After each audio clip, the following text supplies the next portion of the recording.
And so this really is a church of prayer, and God answers prayers.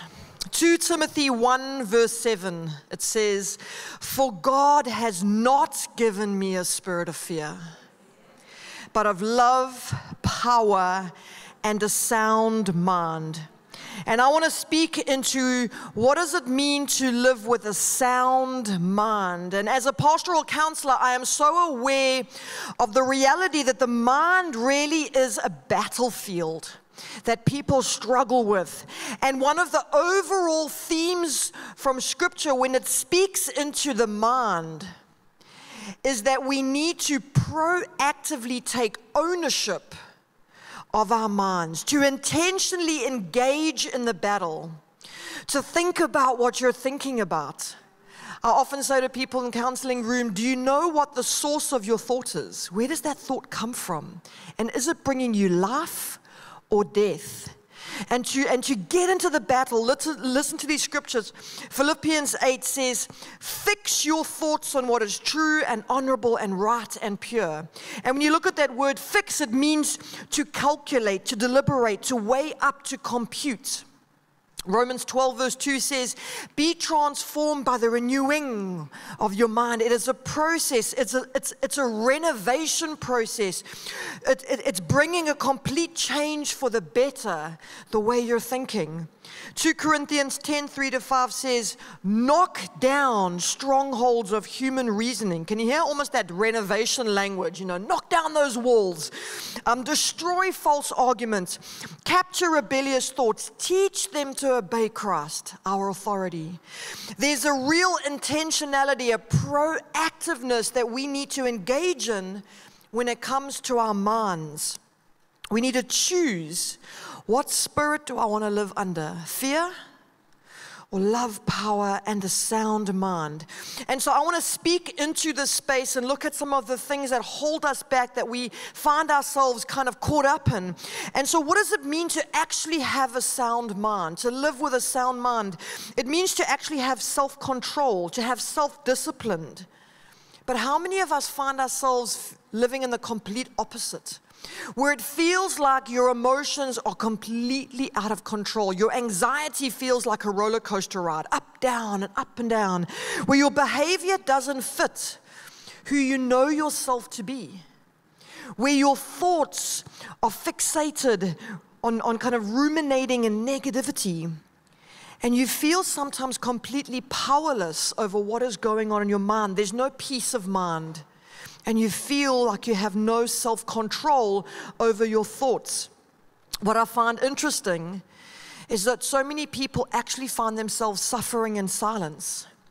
Research has shown that from first symptom, when it comes to any kind of a mental health trigger, even if it's just anxiety, to actual treatment, the average time is 11 years. That people suffer in silence. We'd rather put on our fine faces, our Sunday bests. You know what fine stands for? Feeling insecure, neurotic, and emotional. But I'm fine. How you doing? And so many people, and I hear this so often, everyone thinks they're the only ones because they're comparing themselves to everyone else's perfect Facebook fine faces. Yeah? Hosea 4 verse 6 says, "People perish because of a lack of knowledge." And Ephesians 6:11 says that we need to put on the whole armor of God so that we can stand against the schemes of the enemy. And when I listen to people's stories in the counseling room, one of the common things I'm aware of is how many of us get hooked and stuck in destructive cycles of thinking and behaving because we don't have a knowledge and insight into those schemes that the enemy wants to pull us into. And I often say that if the enemy can't stop you from becoming a Christ follower, then he's going to do everything in his power to make you ineffective from growing into the fullness of who you were destined to be. And so we're going to look at one of those schemes that at some point in our lives we all get hooked into. Now, how many of you have found yourself being triggered this year, especially with the emotions of fear and anxiety and anger, especially when COVID and lockdown hit? And so there's the first concept that I want you to understand, that whenever the need for security, connection, or control has been threatened, it will trigger those emotions of fear, anxiety, and anger. So to give you an example from a practical, physical perspective, when COVID hit, it threatened security, job security, financial security. It threatened connection. Lockdown stopped us from being able to connect with others, both physically and emotionally. And it threatened control. We felt powerless over what was happening, the decisions that government were making, when I could exercise, what kind of mask I wore. All of these things took away an element of control from us, and we felt powerless over those outcomes. And so the emotions that get triggered are fear, anxiety, and anger. And so this is the space that I want to speak into, but on a deeper level.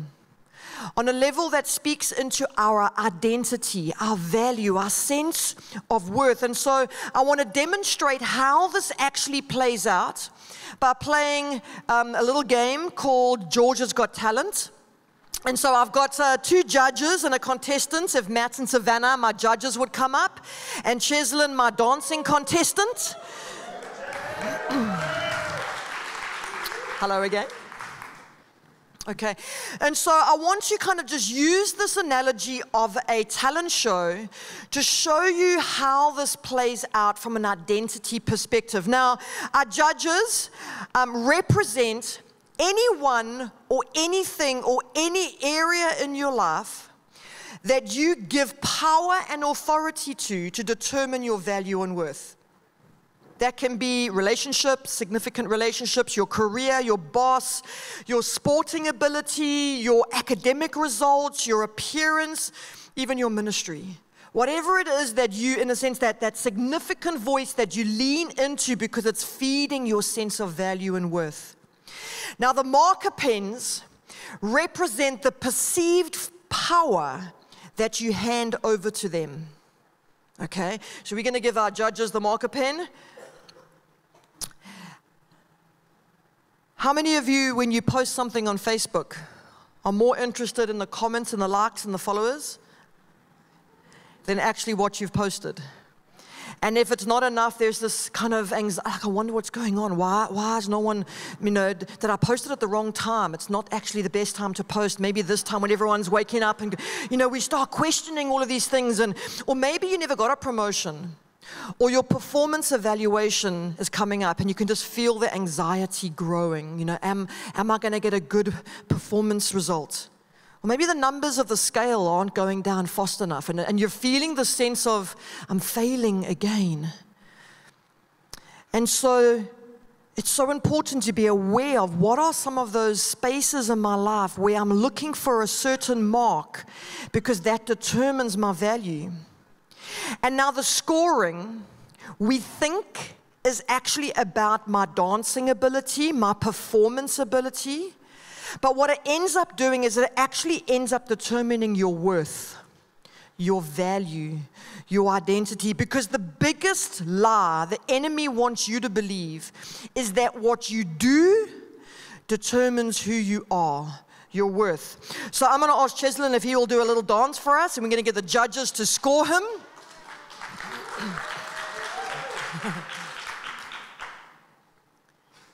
No pressure.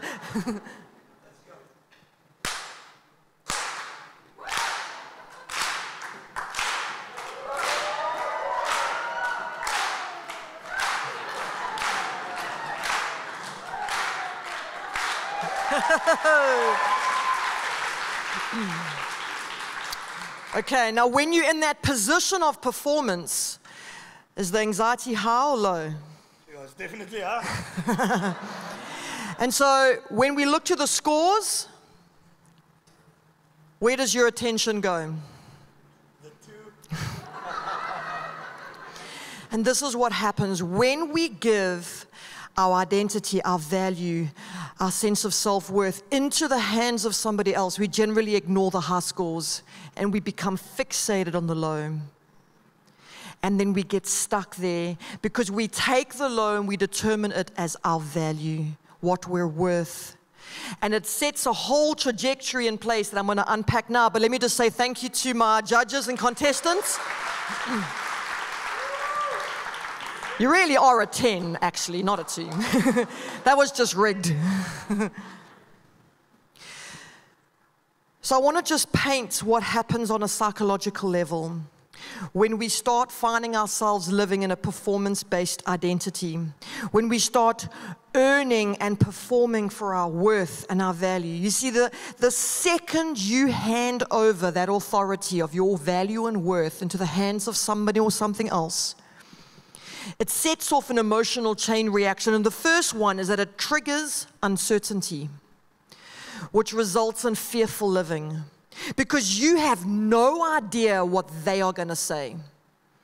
You have no control over what they are going to say. And so uncertainty triggers the risk of rejection and the risk of failure.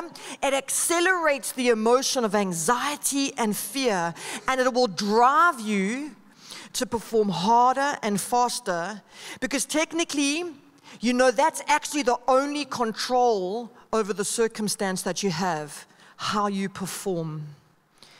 And sometimes, if your fears that your value is low already, you end up projecting your fears onto those judges, thinking that they think the worst of you. The second thing that it does is it creates a platform that you have to now perform on. And so many of us start building these platforms because we think that if we elevate ourselves enough, then people can really see and that it'll help them judge me better. And I need to actually outperform others because there's this kind of rat race happening. But the more I build a platform, the higher I go, the more the fears increase. Because as the saying goes, the higher you go, the harder you fall. And again, this accelerates these emotions of anxiety and fear because I've got to climb higher and higher, and I've got to keep up the performance because I have to be enough. It also activates comparison, which again leads to more fearful living, because the reality is there are others who can do what I do better. And we are afraid of that. We're afraid that if we don't present the best part of ourselves, that somebody else is going to come in. And so even the things that we know we're not good at, we want to hide and deny and cover up, because we're afraid that someone might use that to their advantage. And that's why we always got to put our fine faces on, because it's a very, very tough competitive world out there. And that leads me to the last point, that we find ourselves living in a state of competitiveness, because we know that even if we make it to the top, we're not going to always stay there, because you know what, a week later someone else can do it just a little bit better. And it knocks us off our platform, and we come tumbling down in the sense of our worth and our value. And it kind of puts us in this state of distress from a mind perspective, from an emotional perspective. You see, this behavior for a performance-based identity is driven by the fear that I'm not enough, that there's something fundamentally wrong with me. And there are so many contributing factors to get me there. I mean, I've chatted to people who've grown up in home environments where they have been compared to their siblings. Why can't you be more like him? They've been compared to other people on the sport field. Why can't you kick like him or run like him? And we compare ourselves, and then we compete. And the overall message that we give ourselves is that it's not enough, that we're not enough. And the reality is that you will never find enough affirmation externally to satisfy the fear of, am I enough? Because this whole scheme is actually rigged. I mean, it's the author behind it is the enemy. Because the reality is the panel of judges are flawed, fickle, fallen, and fallible, just like you are. You wouldn't go sing in a singing contest to a panel of judges that are all tone deaf. But yet we do that in the world. We want somebody else to determine my value, but they're just as broken, and often they're projecting their brokenness onto our score, and it doesn't even represent the trueness of who you are.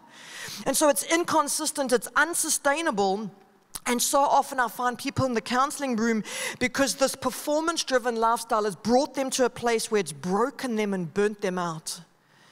Because it leads to exhausting living. And somewhere along the line, the lie has taken root that I am not enough, that I am a failure, that I am worthless, and shame starts to kick in at some point in the journey. And it results in me hiding, covering up, and denying. And you see, this performance-based identity living can eventually lead to an avoidant-based identity living, where I'd rather not even try. I'd rather just give up. Because you know what? I am nothing. I am a failure. So I want to draw your attention to the story of Moses. It's found in Exodus, and I want to take you in a little bit of an experiential to understand what it must have been like to live in his shoes. Some of the kind of psychological state of mind he potentially was in because of his life experiences. He didn't start off with a great journey. If you don't know his story, at the time that he was born, Pharaoh had said that he wanted all the boys to be killed, and so his parents kind of hid him so that he wasn't killed. And when he was about 3 months old, he was getting a little bit too old. They couldn't keep him under cover anymore, so they put him in a basket onto the river where Pharaoh's daughter saw him. And she kind of felt pity for this baby and wanted, to kind of care for him, but she knew that he needed to still be weaned, so eventually his mom came. And then when he was old enough, Pharaoh's daughter adopted him. Can you imagine the trauma of a toddler who's already attached to his mom being taken away to live in another home? So that would have already created some level of emotional distress for him. But now there's an identity struggle because he was born as a Hebrew, but he's raised in an Egyptian household. And so there's a sense of, I don't quite belong or fit in anywhere. And I would imagine that there was a lot of tension and comparison that might have happened whilst growing up with this feeling of, I don't belong. We know later on there was a scene where he kills this Egyptian man for beating up a Hebrew, and when the news reached Pharaoh, Moses fled for his life. There was a fear. He wasn't confident in his position.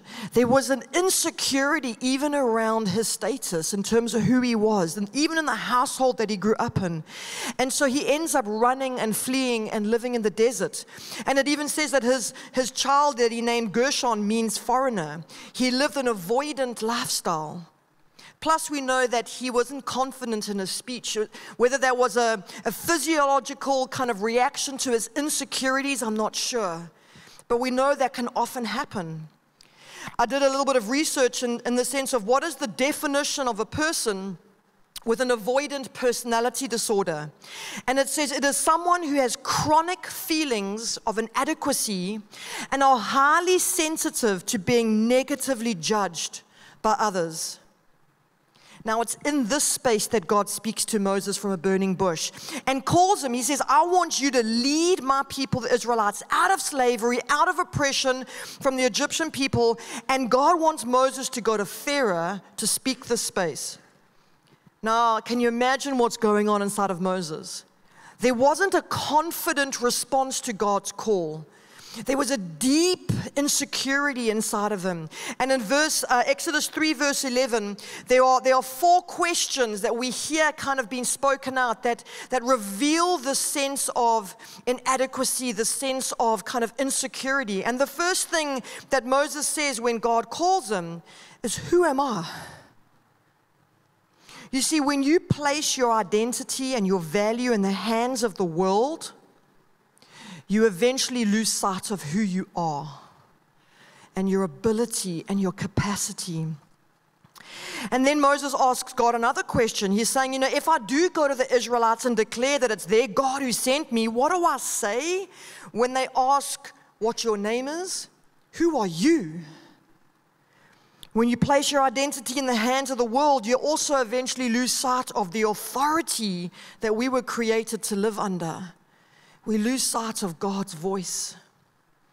And then God kind of goes into this full-on monologue. You can read it in Exodus 3, verses 14 to 22, where he declares who he is and what he's going to do and what he has done and how it's going to play out and, what kind of plagues he's going to do, and then how the Israelites will eventually leave full of treasures and wealth. I mean, he really kind of lays it on thick. But Moses almost doesn't even hear this declaration, the authority that God has and the promises that he'll make. And so the question Moses asks God in that moment is, he says, but what if they? What if they don't believe me? What if they don't listen to me? See, Moses is still living under the fear because he was still allowing his identity to be determined by the authority of they. What if they don't like me? What if they don't accept me? What if they mock me or ridicule me? What if they laugh at me? What if they exclude me? What if they don't score me high? You see, we have no control over the they questions. We don't have control over the they answers. And so it leaves me living in the land of uncertainty, anxiety. And God's response to Moses' what if they question is he goes, what is that? He wants Moses to focus on what is in his hand. Not what's out of his control, but what's in his control. And the core point I want to make is this, is that we have no control or power over what's out there. 2 Peter 1:3 says, God has given you everything you need for living a godly life. So you got a choice. You can either fix your thoughts, your beliefs on the uncertainty of they. It's not going to lead to sound mind living. Or you can fix your thoughts and beliefs on the uncertainty, on the certainty of truth. 2 Timothy 1:7, for God has not given me a spirit of fear, but love, power, and a sound mind. And the Greek word for sound mind only occurs once in text. And so I started looking up, well, what does a sound mean? Where else does it come up in Scripture? And Proverbs 2 verse 7 says, he layeth up sound wisdom for the righteous. He grants a treasure of common sense to the honest.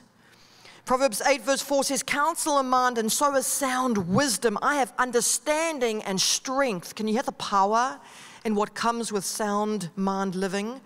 And so what is sound wisdom? It comes from the root word substantiate, which means to be able to provide evidence and truth and to back up a statement with confidence.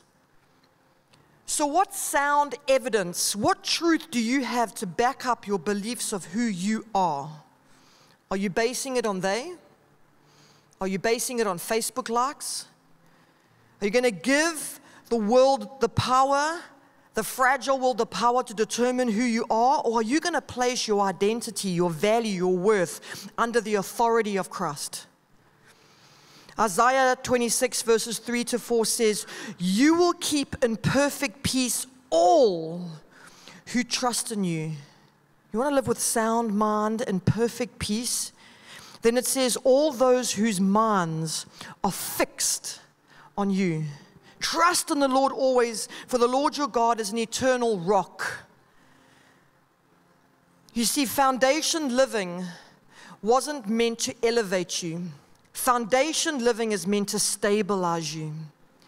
When you spend a life living on a platform, it's unstable. When you spend your life investing in the rock, the foundation that you're meant to be built on, you will have a sound mind. Do you know the truth about what God says you are? 1 John 4 verse 4 says, he who is in you is greater than he who is in the world, than the voices of the world. Don't let the voices of the world determine or be louder than the voice that is in you. God bless. Thank you so much for watching our YouTube channel. We really pray that you find it helpful in your journey. And we also really want to encourage you to take your next step by signing up to join a small group or to do discovery. Thanks again for watching, and don't forget to subscribe and share this with as many people as possible. And we really can't wait to see you next Sunday.